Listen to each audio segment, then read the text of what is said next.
Good evening. Welcome to Battle Branch tonight. Good to have everybody out. We're going to sing out of the songs of faith, so we need some help. Everybody that'll join us up in the choir, come on.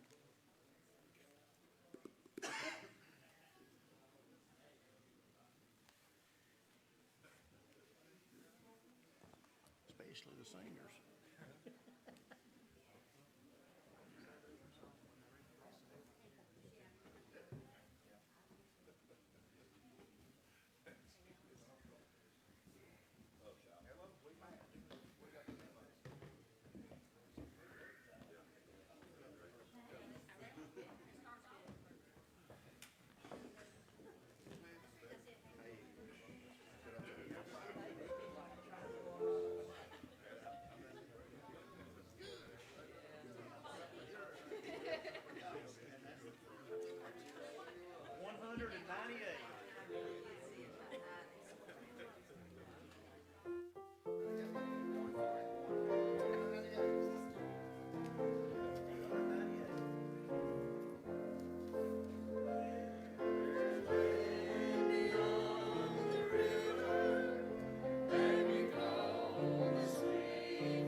76.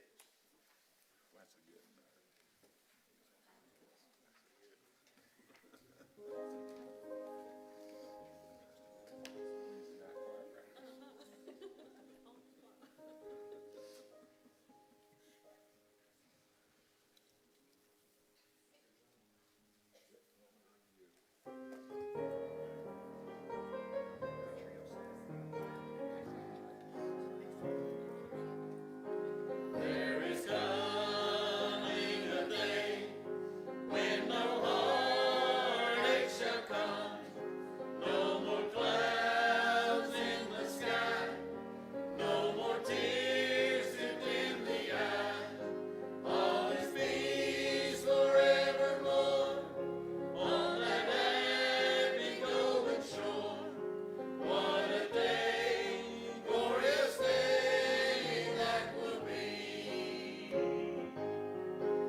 Appreciate that good singing.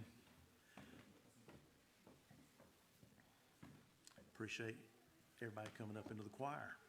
Sure does help when we have a bunch of you up here. I'm going to ask Justin if he would to take us to the Lord in prayer.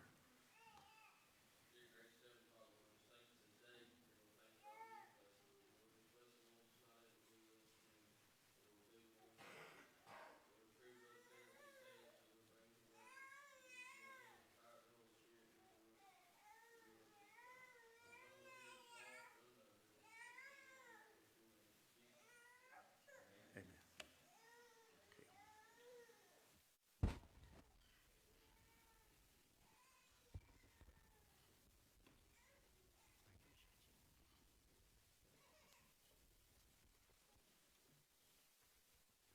Amen. It's good to be back in God's house tonight. Good to be able to be here. And good again to have that desire on our heart to want to be here. That's even better than anything, is having that desire to want to be in God's house. I've been thinking about a lot about what I mentioned Sunday morning as I got started on the message out of Deuteronomy chapter 8. So I'd like to read Deuteronomy chapter 8 some tonight and share a few more thoughts with you. As the more I think about it and the more I study and think about God's Word, I was reading in Deuteronomy chapter 8, and I think it's just a perfect picture of what's going on in our world that we live in today. And then I got to thinking what Paul said over in 1 Corinthians chapter 10. He said the children of Israel, a lot of the things they did were examples to us, and it wasn't good examples. A lot of it wasn't. And I believe, maybe we can take some of the things the children of Israel did and not do that. We'd be a whole lot better off if we could do that. But when I read Deuteronomy chapter 8, I see that if our country, the world, a lot of, maybe even us, we're doing, if not just exactly what the children of Israel did that Moses told them not to do. But again, as I maybe mentioned this Sunday morning, but I think the whole book of Deuteronomy is pretty much a message from Moses to the children of Israel as they were just right to the edge of the promised land, and he was fixing to die and turn over the reins of power to Joshua. But he was telling them what they ought to do when they get there and what to avoid and things like that. The whole book of Deuteronomy is a message to them about what to do and what not to do. And the main thing is don't forget God. And we'll read this, and then, of course, we turn over a few pages or chapters or books in our Bible, and we'd see that's exactly what they did do, was forget God. And I really feel like that's exactly what our country is doing, is forgetting God and going away from God. And we can put it off on them and our leaders and things, but, we don't need to forget God either. We need to keep God first, and like Joshua said, as for me and my house, we're going to serve the Lord. I think that's what we better do, is make that commitment now. But as I read chapter 8 in the book of Deuteronomy, and we'll share a few thoughts and maybe explain a thing or two here, but you've got to, I believe, see the parallels between the children of Israel and what Moses told them not to do and exactly what they did do that was wrong in turning away from God, and what our country, because I feel like our country has been so blessed, and it's just like a promised land, really. God blessed our country, but as I was thinking this afternoon, the saying, God bless America, and the saying, in God we trust, that's about all it's done. It's become, it's just a saying. But we need to remember that God has blessed America. God has blessed our country. God has blessed us, and we don't need to forget it. And we do need to say, in God we trust, because that's where our trust needs to be at, is in God. And we don't need to forget that. But Moses said here in chapter 8, book of Deuteronomy, and I'll probably read the whole chapter because I believe it's really good. And if you want to read with me there, go ahead and turn over. But Moses said, all the commandments which I command thee this day shall ye observe to do, that ye may live and multiply and go in and possess the land which the Lord sware unto your fathers. And I'll stop right there just for a second. He said, all these things that I command you to do, it's so you can do good. And everything that God tells us to do and everything that God tells us not to do, it's so we can do good. That's just the way it is. It's not that God's trying to keep something good from us. It's because He's trying to protect us. So I always remember that, whether you know it or not. If God tells us to do something, it's for our own good. If He tells us not to do something, it's for our own good. Okay? Moses said, you want to do good over there? You need to keep God's commands. And thou shalt remember the way which the Lord thy God led thee these 40 years in the wilderness, to humble thee and to prove thee and to know what was in thine heart, whether thou wouldest keep His commandments or no. Again, go back. Remember what God has done for you. He said you need to remember all that. He said He humbled thee and suffered. That means allowed thee to hunger and fed. Maybe you know this, maybe you didn't know it. They had been wandering around in a wilderness for 40 years. It wasn't that far from Egypt up to the promised land, but it was because over there in Kadesh Barnea, they sent some spies over to spy out the promised land, and 10 out of the 12 come back and said, them people are too big. we can't never win that battle. Joshua and Caleb said, it's God fighting for us anyway. I said, we're going to trust in God. But 10 out of the 12 said, oh, it's a fine promised land, but we can't make it. And God said, well, I'll tell you what we'll do.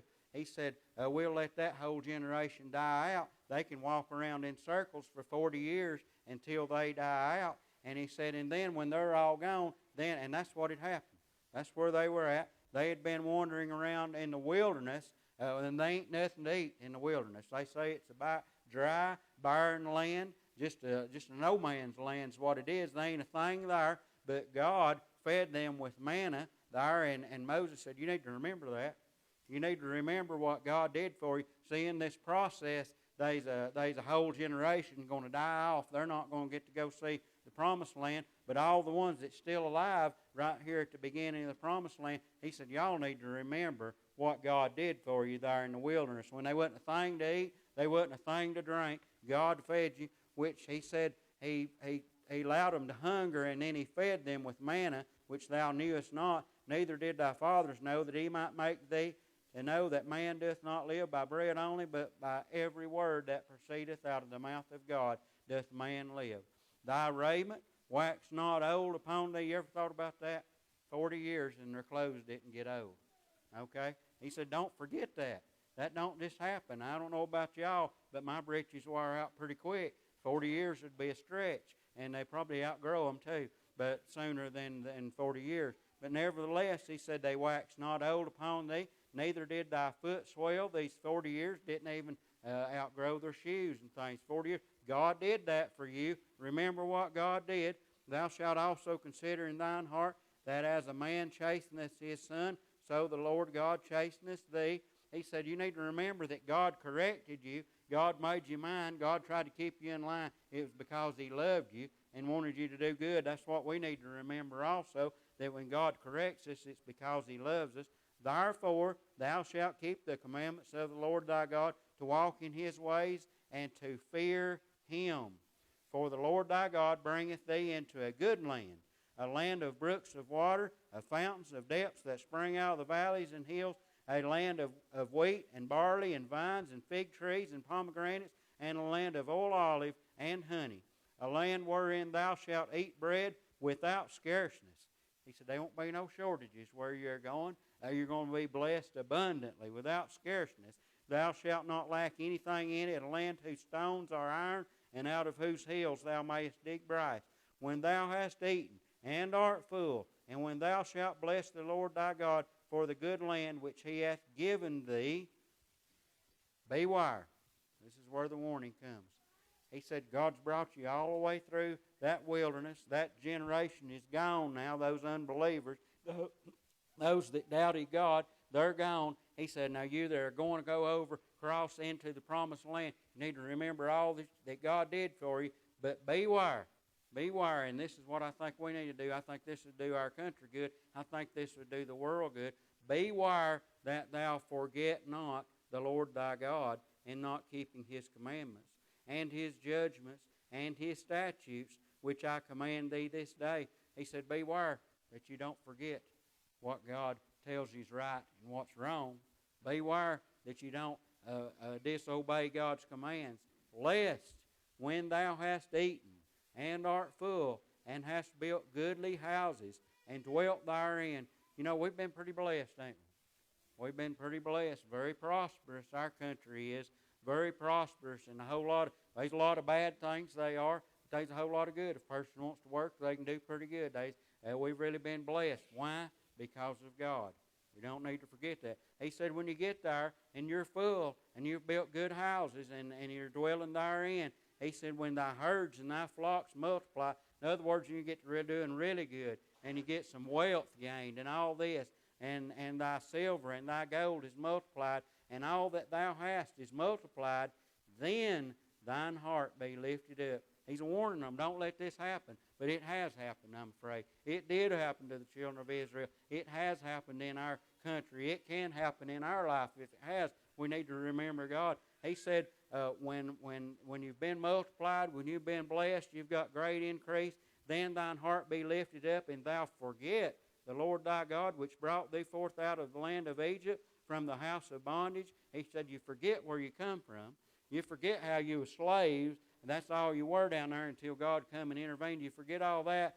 Who led thee through that great and terrible wilderness, wherein were fiery serpents and scorpions and drought, where there was no water, who brought thee forth water out of the rock of flint, and who fed thee in the wilderness with manna which thy fathers knew not, that he might humble thee, and that he might prove thee, and he might do thee good at the latter end. He said, when you forget that, when your heart gets lifted up, and all these things, and thou say in thine heart, my power, and my might, and the might of mine hand hath gotten me this wealth.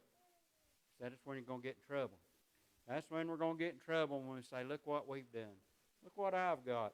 Look what I've accomplished. Boy, I've worked hard. And I'm not saying that nobody here ain't worked hard and done good to get what you got. But it's because God blessed you. Okay? If you're able to work and do good and make a good living, and for you and your family, you better remember, because it's God allowed you to be able to work and allowed you to do good and blessed you.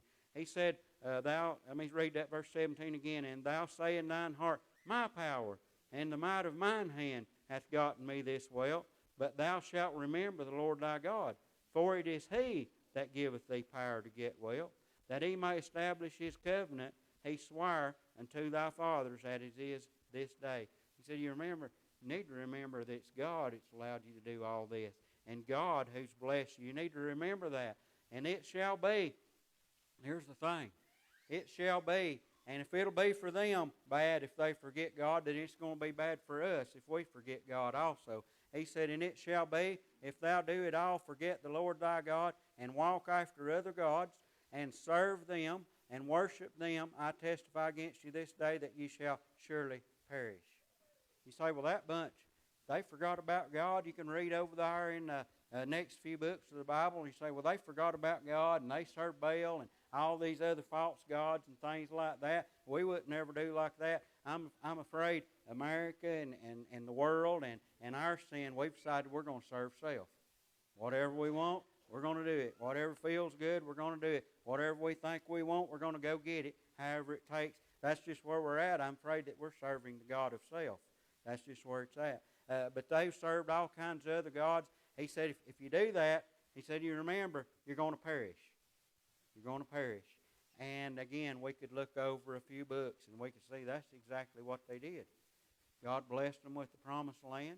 They went over there. Let me read verse 20 and I'll be done with that part. As the nations which the Lord destroyeth before your face, we could look over, is the Canaanites, the Jebusites, all them ites, okay, the Hittites, Perizzites, I believe. They was just a bunch of ites, if you just want to get down to it. There was a bunch of them, and God destroyed them all and give God's children their land, but they forgot about God, and they was carried away captive. They was carried right away. He said, as the nations which the Lord destroyeth before your face, so shall ye perish, because ye would not be obedient unto the voice of your God. So Paul said, again, as I read a while ago, 1 Corinthians chapter 10, he said, the things that happened to the children of Israel, he said that's examples to us, to Christians. Paul said that nearly 2,000 years ago, but it's examples to us that we forget about God. We forget where our blessings come from. We forget to put God first and serve God like we ought to. We'll be destroyed too. You say, well, we live in America. That's the greatest country on earth. God's blessed America. We've got this, we've got that. If we don't got God's favor, we ain't going to have nothing. That's just where it's at. I want to read to you some verses over in Psalm chapter 33. I just lost it, but it's Psalm chapter 33. If you want to, I'll find it like you did. You're going to. Psalm 33. This is a great illustration of, people would say, well, America's got this and America's got that. I was listening to Adrian Rogers one day, and this is a pretty good example. He said he remembered back in, I believe it was the first Gulf War, and there's a lot of folks that not old enough here tonight to remember that, but back in the first Gulf War, I'm pretty sure we was back yonder in that new sanctuary right there, and when it all broke out, there was a lot of folks at church. I know when 9/11 come about, there was a lot of folks come to church for a while. People was praying. People was wanting, what's going to happen? We need God. We're praying. We're doing this. And Adrian Rogers mentioned this in one of his messages, and he'd been dead for a long time, but he mentioned this in one of his messages. He said when the first Gulf War broke out, he said they was praying, calling on God, all this, and then after it kind of went by pretty quick, went by really good, the folks was saying, boy, we got a mighty military. Boy, look at our jets and our warplanes and our tanks. They're so much better. Look at General Schwarzkopf. Ain't he good? But it was God. Okay, it was God that blessed, and we put the credit in the wrong place. You know, and ever since then, if we ain't careful, we'll be doing the same thing. Boy, we can just mow over any of our enemies. We better not get too big and forget that it's God's blessing on America. We had better not forget that. Psalm 33, I believe it says at verse 16, and I'll read 16 through 22. We better remember where our protection come from. I'm satisfied we probably got a pretty good military, I guess. We got some persons that served here in the military, and I'm sure it's good. But just like anything else, folks, if God don't bless, it don't matter how good our military is. If God don't bless, we can be knocked right on off. That's just the way I believe. He says right here, the psalmist says, verse 33, 16 down through 22, there is no king saved by the multitude of hosts. He said there's not no kingdom or king saved by his great big army. Okay? That's just not the way it's going to work. A mighty man is not delivered by much strength, and horse is a vain thing for safety, neither shall he deliver any by his great strength. That's just the way it is, folks. We think we got all this power and things. It's not going to work. Behold, the eye of the Lord is upon them that fear him, upon them that hope in his mercy. That's where our help's going to come from, is that God's watching over us. If we're hoping in his mercy, that's where our protection, that's where our blessing is going to come from. If we're trusting and hoping in God, to deliver their soul from death and to keep them alive in famine. That's where it's going to come from, is the blessing is going to come from God. He's going to deliver us from death, going to keep us alive during famine. Our soul waiteth for the Lord. He is our help and our shield. Folks, he is our help and our shield. That's who we need to be trusting in. That's who we need to be counting on. That bunch, I tell you, that's in control up there, you say, which part are you talking about? Both of them. Both of them, I believe, is not to be trusted. Okay? God is to be trusted. That's where we better be. We need to be in God's house tonight. We need to be in God's house every chance we get. Families ain't no better place to be than is in God's house every chance we can. We need to be humble ourselves and pray into God, because it's a mess. It's a mess in the world that we live in. It really is. We need to be trusting in God. He says, our soul waiteth for the Lord. He is our help and our shield. For our heart shall rejoice in him, because we have trusted in his holy name. Let thy mercy, O Lord, be upon us, according as we hope in thee. That's where I need to have my hope. Not in the bank account, not in the government, not in all these other things that's not going to hold up. But God, that's what I need to be doing, is serving God and putting God first. You say tonight, well, I can't change the country. I can't do this. I can't do that. What am I to do? First of all, if there's somebody here that's not saved, you need to get saved. You need to put your faith, hope, and trust in the Lord Jesus Christ. Then we need to fear God and obey his every command that we can. We need to, that's what's wrong with a lot of the world today, is they ain't no fear of God.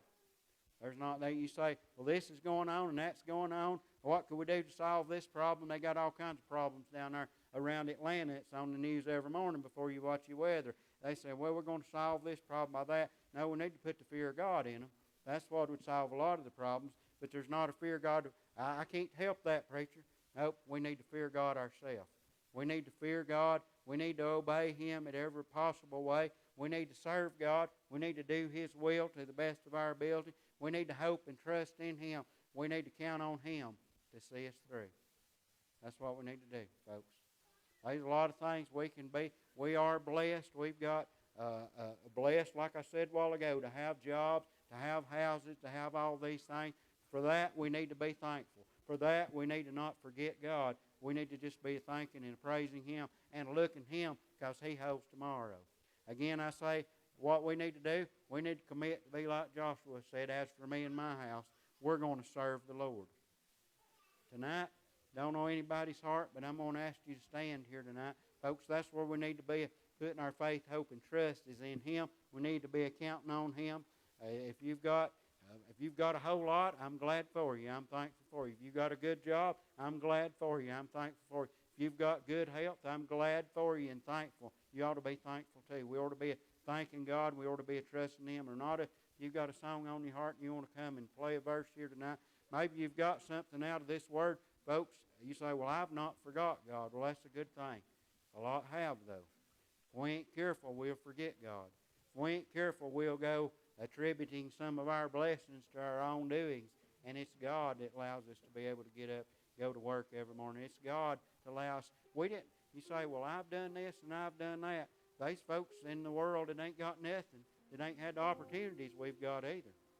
They sure have. We ought to be thanking God. We was blessed to be where we're at, where we can work and where we can do things. You know, there's so much to be thankful for, but we need to keep our eyes towards God and try to serve Him to the best of our ability, because things out there is not getting better, it's getting worse if anything, and going to continue to get worse. But God's in control, and God will watch over us as He has. I'm thankful for that. We need to be trusting in Him. If He spoke to you for any reason tonight, you want to come pray about something tonight, you want to thank Him for something tonight, you want to commit, me and my house, we're going to serve God. We're going to put God first in every way. Whatever the need might be, you ought to bring it to Him here tonight. Folks, our hope is in Him, and I'm thankful for that tonight.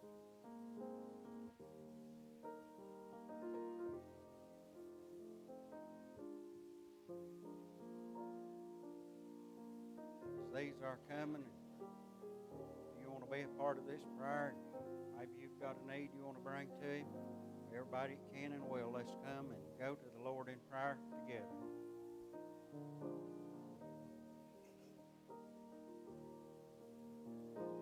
Learning to lean, learning to lean, learning to lean on Jesus, finding more power than I'd ever dreamed. I'm learning to lean on Jesus.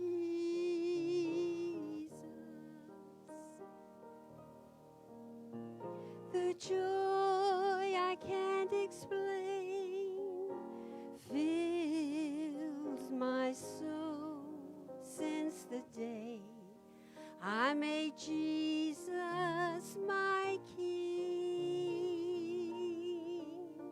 His blessed Holy Spirit is leading my way.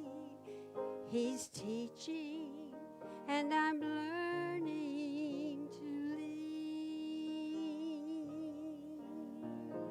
Learning to lean, learning to lean, learning to lean on Jesus, finding more power than I'd ever dreamed. I'm learning to lean on Jesus.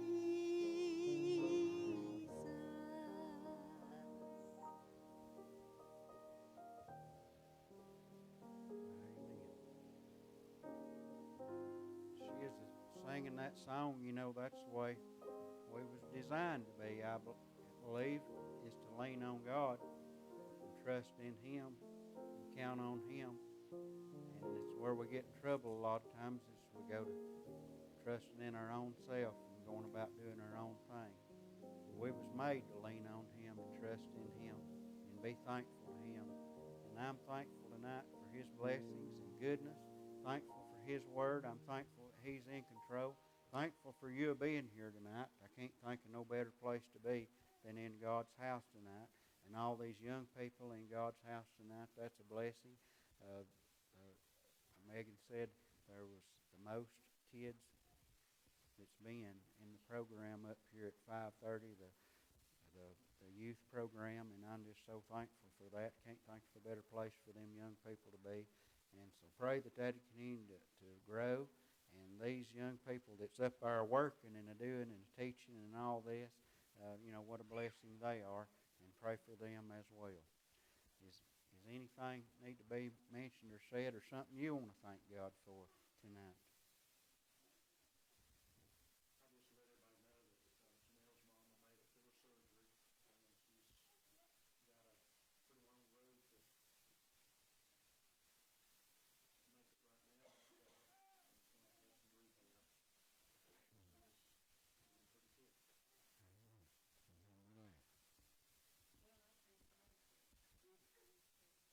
Amen.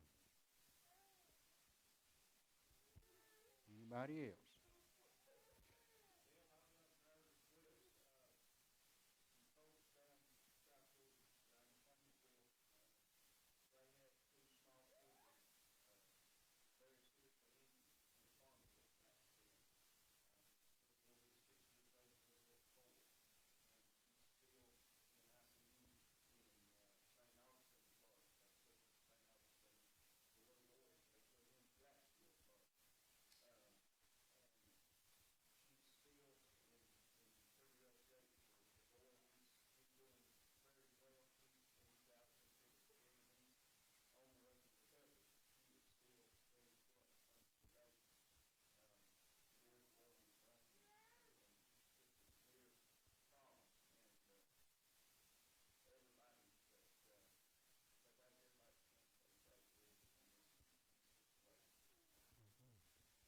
Remember them two children and their families.